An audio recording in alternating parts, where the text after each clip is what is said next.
अस्सलाम वालेकुम, मैं हूं अदील राजा और आप देख रहे हैं मेरा यूट्यूब चैनल। नाजरीन, हमारे फेडरल मिनिस्टर फॉर इंफॉर्मेशन अता तारर साहब, जिनको आप federal minister for disinformation and propaganda कहें तो ज़्यादा बेहतर होगा, उन्होंने एक प्रेस कॉन्फ्रेंस की है, अजीबो गरीब किस्म की प्रेस कॉन्फ्रेंस। आप चाहे तो उसको वाहियात और झूठी प्रेस कॉन्फ्रेंस कह सकते हैं, मैं नहीं कह रहा। और उसमें उन्होंने बहुत सारी मजाकिया खेज बातें की, उस पर बात करेंगे। उन्होंने मुराद सईद की बात की है, मुराद सईद के ऊपर बात करेंगे। उन्होंने कहा मुराद सईद अरशद शरीफ के कत्ल की साजिश में मुलविस था, उस पर भी थोड़ी सी बात करेंगे। मैं अवॉइड करता हूँ इस टॉपिक पे बात करना, मेरे लिए बड़ा पेनफुल सा टॉपिक है ये। I am not very comfortable discussing it, but कुछ बातें आपको ज़रूर बताऊंगा। इसके अलावा नाजरीन ये भी बताऊंगा कि जनरल बाजवा साहब ने मुराद सईद के साथ क्या खार पाली हुई थी। कुछ साफ़ी डिसइंफॉर्मेशन फैलाते हैं कि जी इमरान खान तालिबान को वापस लेके आए, कुछ एक ऐसी मीटिंग के बारे में भी बताऊंगा। साथ साथ हुकूमत जो है वो पीका बिल में तरमीम एक बार फिर लेके आ रही है और वो कह रही है कि भाईजान किसी ने इदारों के बारे में या इदारों में बैठी हुई अजीम शख्सियात के बारे में, हुकूमती शख्सियात के बारे में सोशल मीडिया पर कोई गलत बात की, कोई स्कैंडलस बात की तो 3 साल कैद और 1 मिलियन रुपए जुर्माना होगा। इसके अलावा नाजरीन बात करेंगे इमरान खान की डील। इमरान खान से क्या डील की जा रही थी, क्या अभी भी ये डील टेबल पर है, नथिया गली का क्या चक्कर था, इस पर भी बात करेंगे। शुरू करते हैं मुराद सईद से। नाजरीन, मुराद सईद मेरा बहुत अच्छा दोस्त है, ये बात very clear. Is a very very good friend. बहुत मैंने पाकिस्तान में कम ही लोगों को इतना दलेर पाया है जितना दलेर, निडर, बेखौफ मुराद सईद है। बेलौस आदमी है, कोई लालच नहीं देखा मैंने उसमें।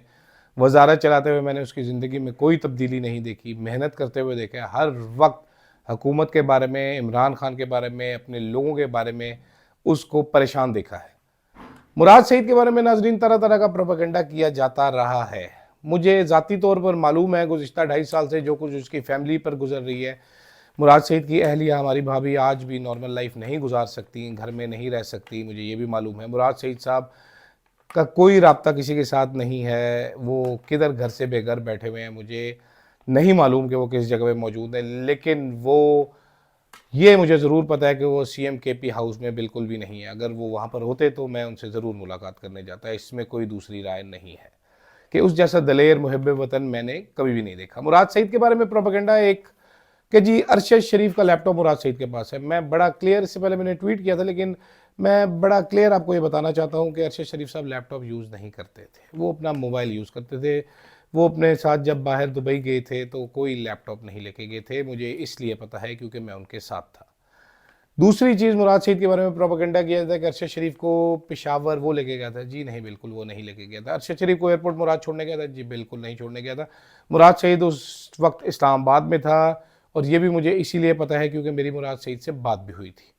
अच्छा, इसके अलावा बहुत सारी चीज़ें ऐसी, मैं अरशद साहब के हवाले से बहुत ज़्यादा बातें नहीं करना चाहता, मेरे लिए ज़रा पेनफुल टॉपिक है, कुछ केस चल रहा है, बहुत सारी बातें करने वाली, आहिस्ता आहिस्ता करके बातें करेंगे।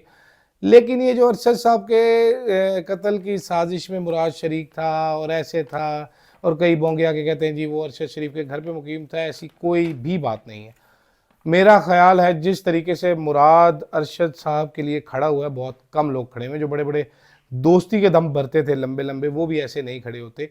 अगर आपको कोई शक है तो जीआईटी में मुराद सईद ने जो स्टेटमेंट दी थी आप वो ज़रूर देखें, आपको मालूम हो जाएगा कि मुराद ने किस हद तक दोस्ती का हक निभाया है।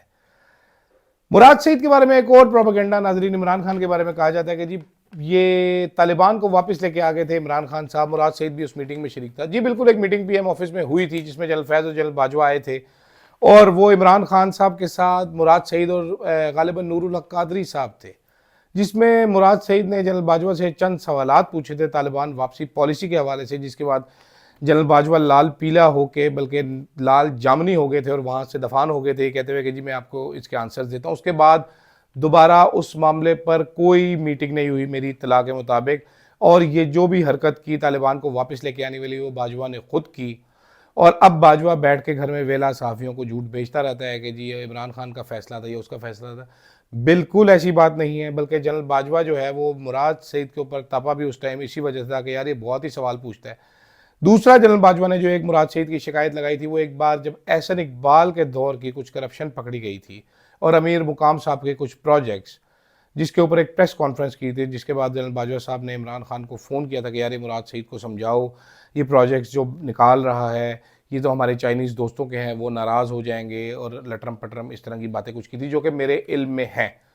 लेकिन फ़िलहाल अता तारड़ साहब का जोकर जैसा क्लेम है, मुझे नहीं मालूम मुराद सईद इस्लामाबाद है, लेकिन मुझे ये ज़रूर पता है कि अगर मुराद सईद इस्लामाबाद आया है, उसने एहतजाज को लीड किया है, और इतनी फायरिंग, इतने स्नाइपर्स, इतने आपके 30,000 पुलिस वाले खड़े होने के बावजूद वो निकल गया है वापस, तो फिड़ा ही मुँह है आपका, और ब्रावो मुराद सईद, आप चीते ही लग गए हैं मुझे।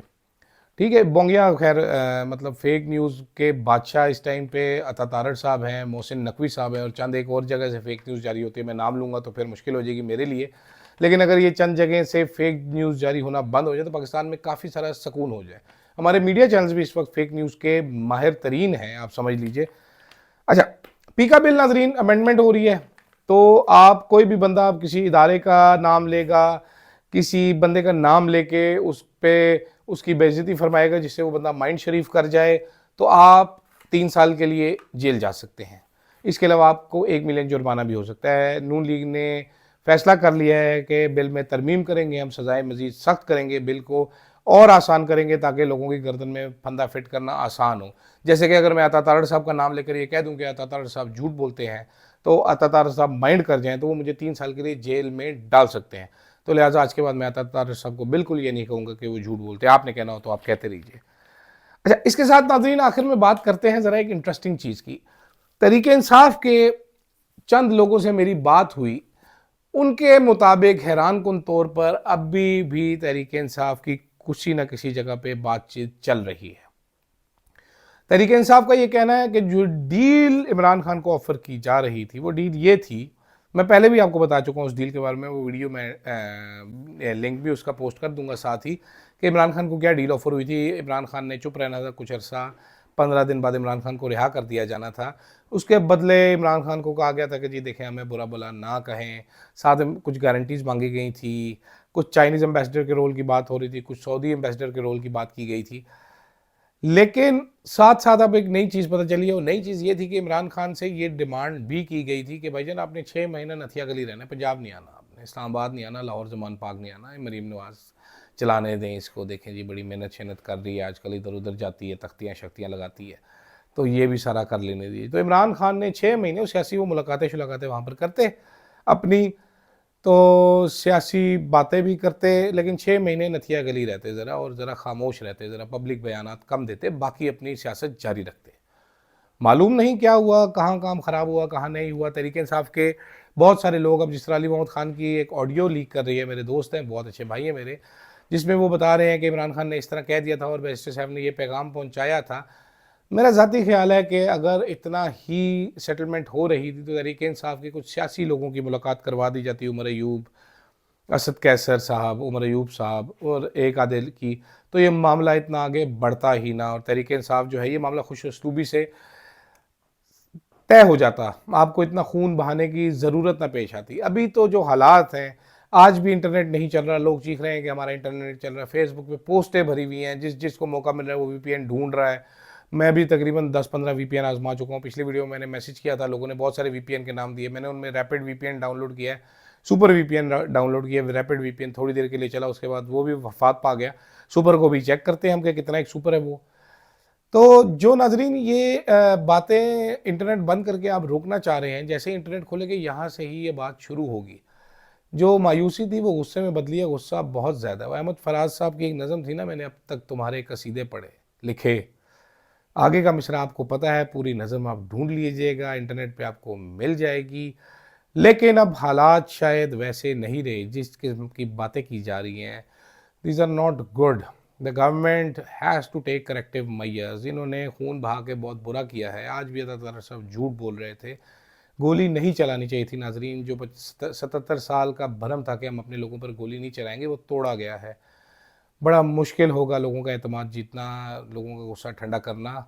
इसके लिए फौरी तौर पर कुछ इक़दामात उठाने होंगे, कुछ बैकफुट पे जाना होगा, मामलात को ठंडा करना होगा, वरना हालात जो हैं वो अच्छे नज़र नहीं आ रहे। नफ़रतें बहुत ज़्यादा बढ़ रही हैं और इसका तदारुक करना फौरी तौर पर ज़रूरी है, जिसका हल फेक न्यूज़ बिल्कुल भी नहीं है।